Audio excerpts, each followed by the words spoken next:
Now. Next question. When Abraham died,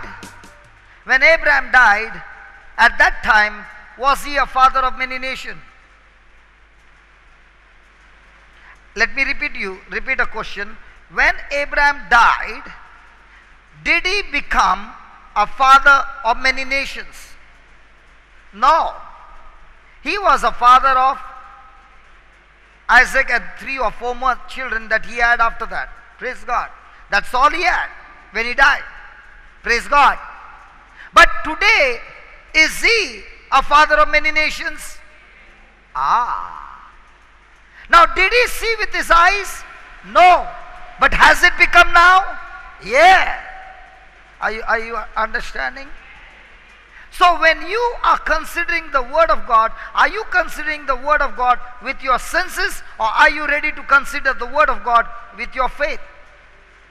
And if you consider the Word of God by faith, then you will no longer call things that are there, but you will call things which are not as though they are there. So now, let's say you are poor. What will you call yourself? Poor. Right? But according to God, what should you call yourself? Now you are sick, which you can see. Now are you supposed to call the things that are there, or are you supposed to call the things that be not as though they are there? So what will you call yourself? Healthy. Are you getting it? That's why many a times people say, hey brother, I'm sick in my body. How can I call myself by his wounds I'm already healed? Yesterday I was asking you, so many people, do you believe God's going to heal you? And many said, yes, I believe God's going to heal me. Now is God going to heal you, or God has healed you? So when you say, Lord, I know you will heal me, what are you calling yourself? I am sick, that's why you will heal me. So what did you call yourself? Sick. See, when you say, I believe my God is going to heal me, means what? I am sick at the moment, but I believe my God will heal me in the future. So what did you call yourself? Sick. But when you say, Lord, I thank you, by your wounds I am already healed, what did you call yourself? Now listen. God called Abraham father of many nations after he became or before he became? Before he became. Abraham called himself Abraham before he became father or after he became father? So if Abraham operated by faith by calling himself be not as though they were before he could become a father of many nations, from now on what are you going to call yourself?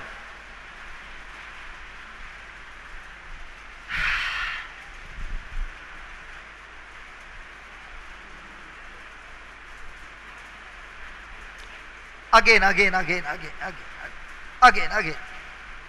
Abraham is old man. Considering his body, can he be a father? Considering the body of his wife, can he be a mother? Can she be the mother? No.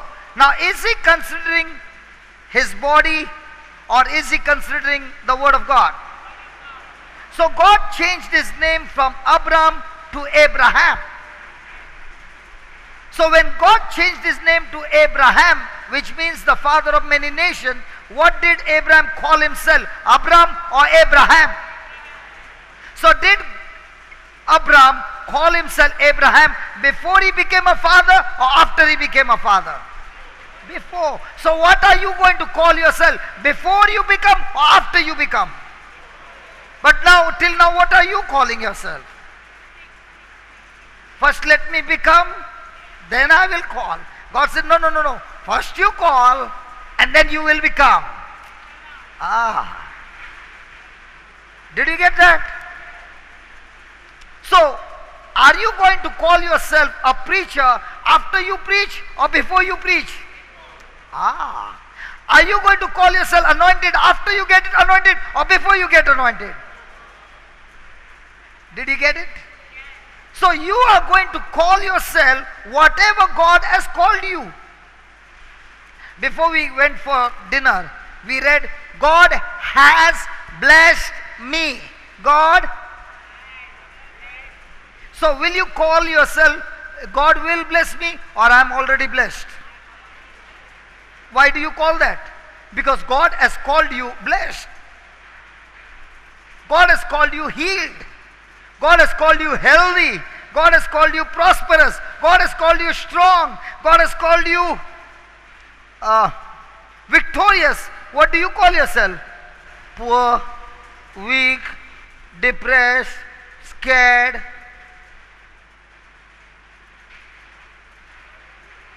God has called you healed. What do you call yourself? Diabetic.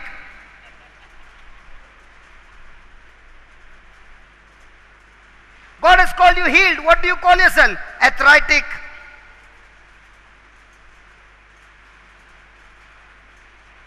When you call yourself by any other name than the name that is given to you by God, then you are no longer regarding the word, you are disregarding the word, and your heart is hardened. It will lead you into unbelief.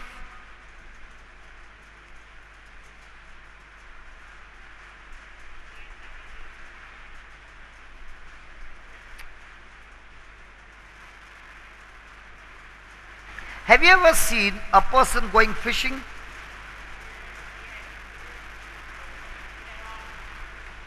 There's a rod, there's a cord, there's a hook, there's a bait.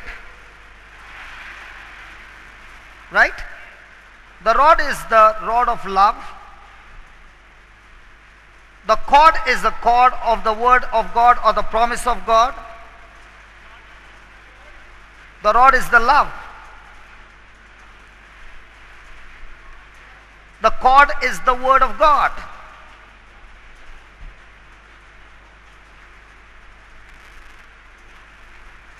The hook is the faith. The bait is the confidence.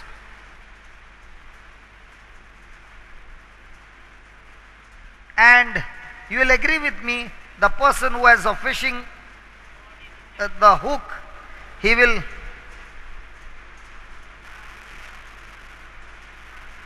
calling. When you call. So, if you are in offense, will it work? Today we learned, if you are in offense, you are a prisoner of Satan. Will it work? No. So the foundation is love. Second one is the promise of God or the word of God. Do you need the cord? Come on. From the promise of God, when you keep on hearing, what do you get? Faith. That's the hook. And when even if you have faith and no confidence, will you be wavering? So when you have the confidence, you have the bait. And when you have the confidence, you open your mouth and you speak it.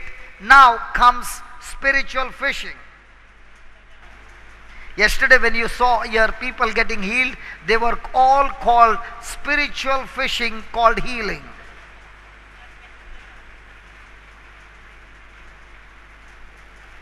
So question,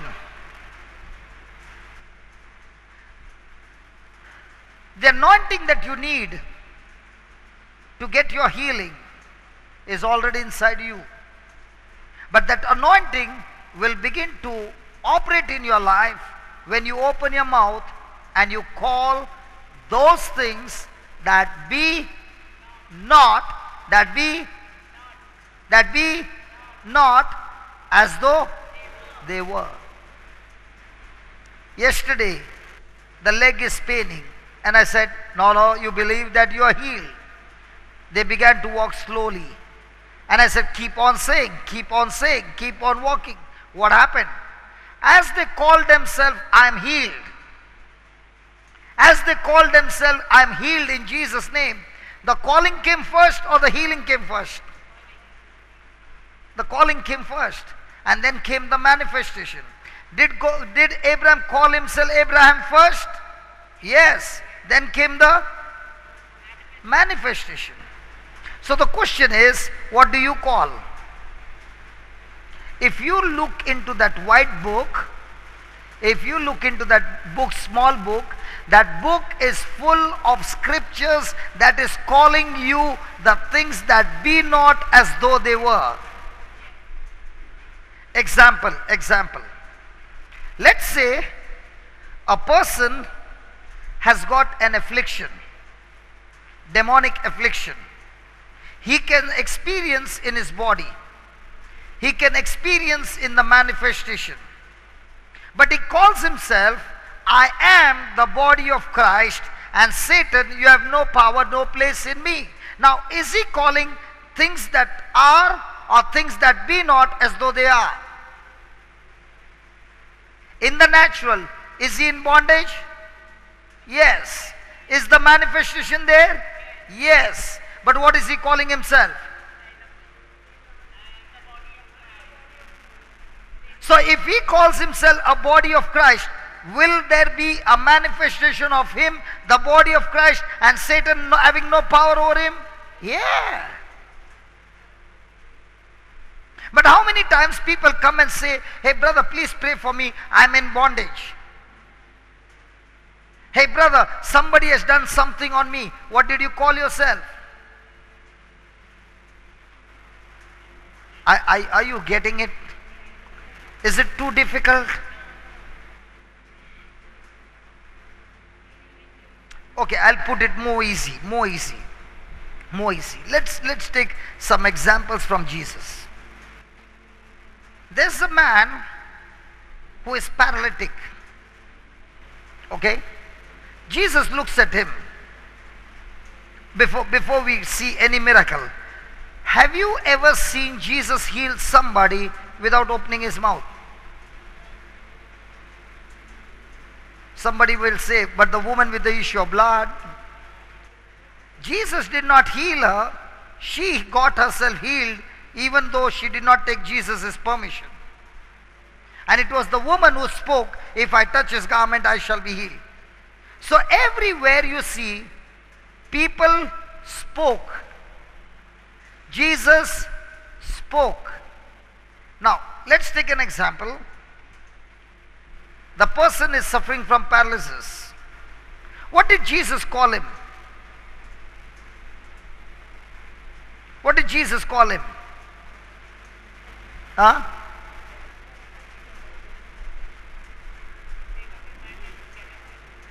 Did Jesus tell the disciple, this man is suffering from paralysis, or did he speak to the man and said, come on, pick up your mat and walk? Now when Jesus said, pick up your mat and walk, did the man say to Jesus, you don't understand, I'm suffering from paralysis? The moment Jesus said, come on, pick up your mat and walk, he did not speak a word. He took what Jesus called him and got into action and began to get up and walk.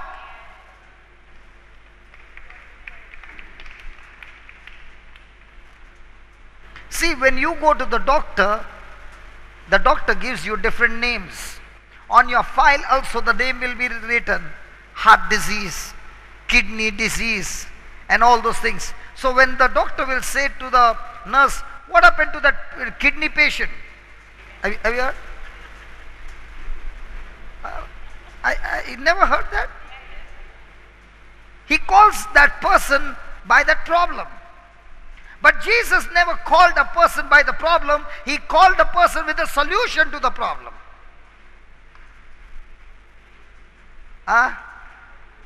Now, when Jesus called the person with the solution to the problem, was the solution manifested first?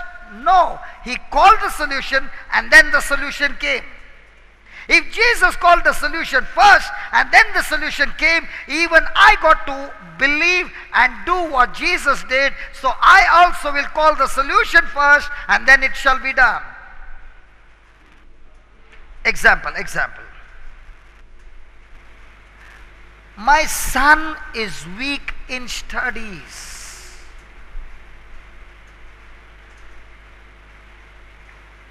Have you ever heard a mother speak these words? My son is very weak in studies. Hello? What did the mother call the child? So what will be the manifestation? My son has got a weak memory.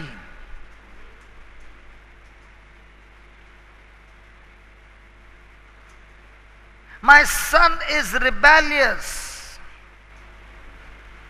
Hello? What do you call your loved ones? A husband will say, my wife is all the time nagging.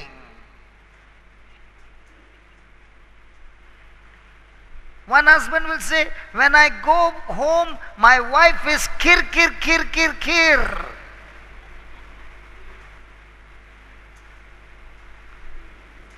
What are you calling? So what will the wife be? Are you understanding? Are you understanding? So from now on, are you going to call things that are or things that are not as though they were? So from now on, are you going to say, God, anoint me, or are you going to say, thank you, Lord, for anointing me? Are you understanding? So from now on, are you going to say, Lord, my daughter is blessed, my daughter is anointed, my daughter is a great woman of God? Or are you going to say, my daughter is always in the club, my daughter is drinking, my daughter is on the outline? Are you understanding? The devil is going to put pressure on you to call things that are there. And God is saying, you take my word, and my word has been declared, the things that you can't see, which I've deposited in your account, it's there. So from now on, you don't call things that are seen, but you call the things that are unseen, that my God has promised in His word. And when you call them, those things will come from the invisible to the visible. Oh.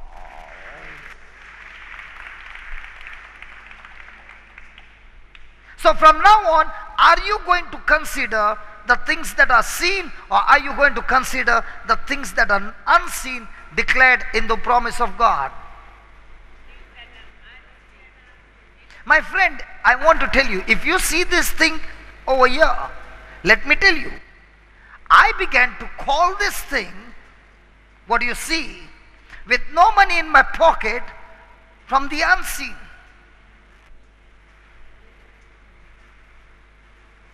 Every equipment that you see, I began to call them.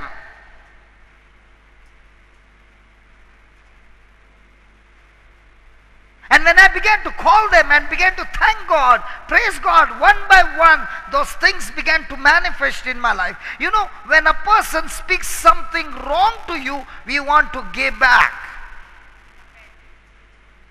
But when things talk to you, do you give back?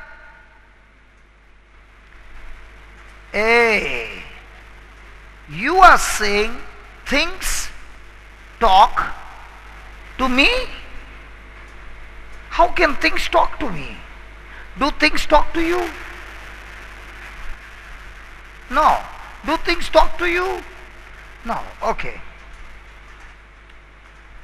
Supposing I give you electric bill of 10,000 rupees, your electric bill of 10,000, and you international call mobile bill of 15,000,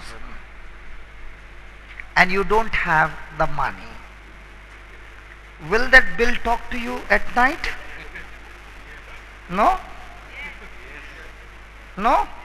And I'm a doctor, and I examined you, and I said you got bone cancer, the report. Will that report talk to you? No? Yes. Yeah. So do things talk to you? Yeah. But when things talk to you, do you talk to those things? No, no. And Jesus is saying, just as God calls things, you got to learn to talk to things. Hallelujah. Hallelujah. You got to talk to things. When your leg is paining, you got to talk to that pain. Get out. Huh? Yeah. Whom are you saying? You are looking at me and saying. When I said look at the pain and say get out, she's looking at me and saying get out.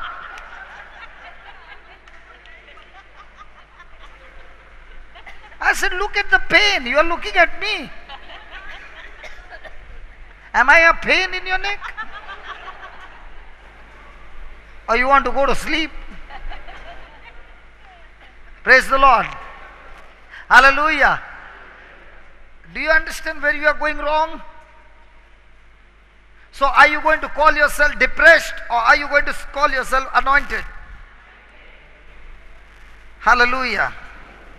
Thank you, Jesus.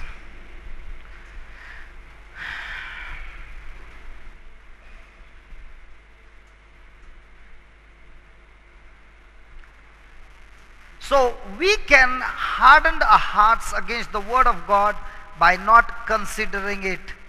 When we relate more to the natural realm than the spiritual realm, we have our hearts hardened.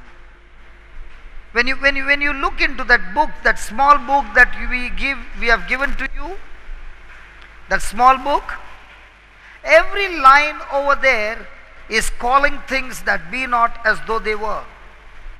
But the question is now, for example, I overcome evil with good. I overcome evil with good. But all the time you are getting offended. All the time you are bitter. All the time you are angry. But now you began to call yourself in the name of Jesus. I overcome. So who are you now? An overcomer. So what's your name? Overcomer.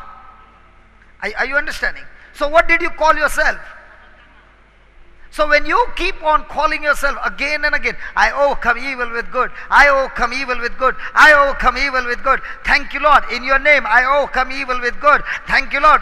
In your name, I overcome with evil with good. Now, these things that you're calling are not just words. They are spiritual seeds that have the spiritual power to bring those things into manifestation.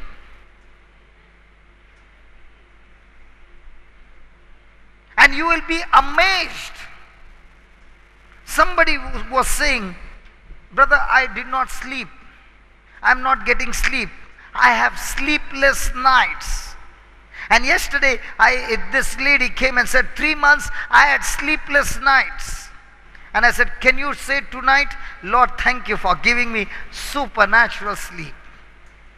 And today, she met me and she said, hey brother, after 3 months, I slept like a baby. What did she call? Fantastic sleep. And I said, go on the bed and keep on thanking God for giving you fantastic sleep. And she went on and on and on. And today she comes and says, I had the best sleep. What was she calling all this time? Sleep less.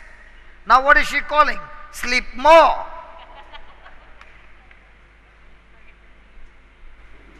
Hallelujah. Let's close eyes. And let's talk to the Lord and first of all repent of calling the wrong things in our life.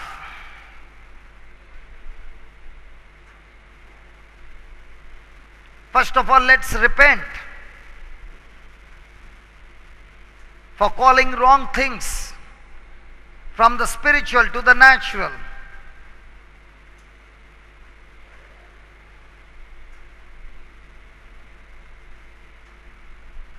Let's repent that we did not consider God's word.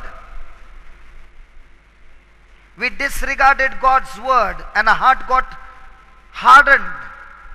And when our heart got hardened, we were void of wisdom, judgment, and understanding.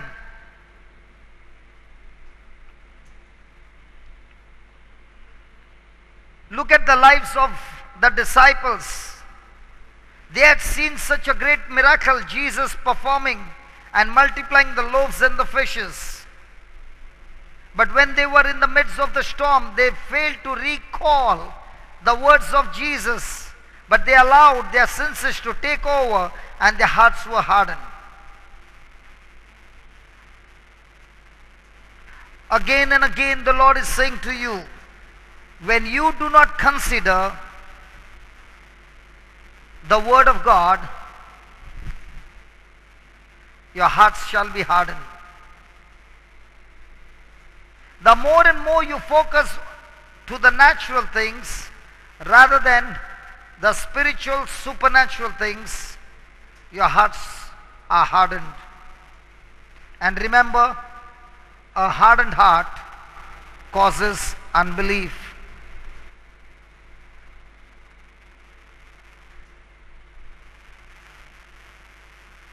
The more and more you meditate on your problems other than God's promises, your heart is hardened.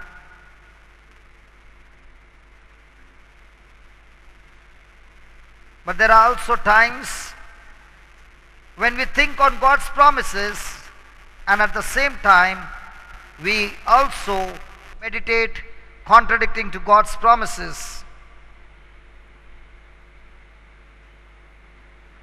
When you go through this, on one side meditating on God's word, and on the other hand meditating on words that are contradicting to God's word, you are a double-minded person and you won't receive any manifestation because of your double-minded.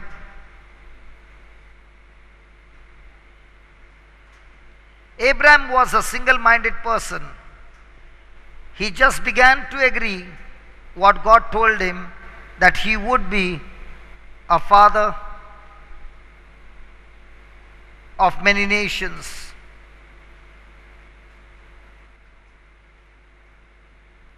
Abraham refused to operate in unbelief.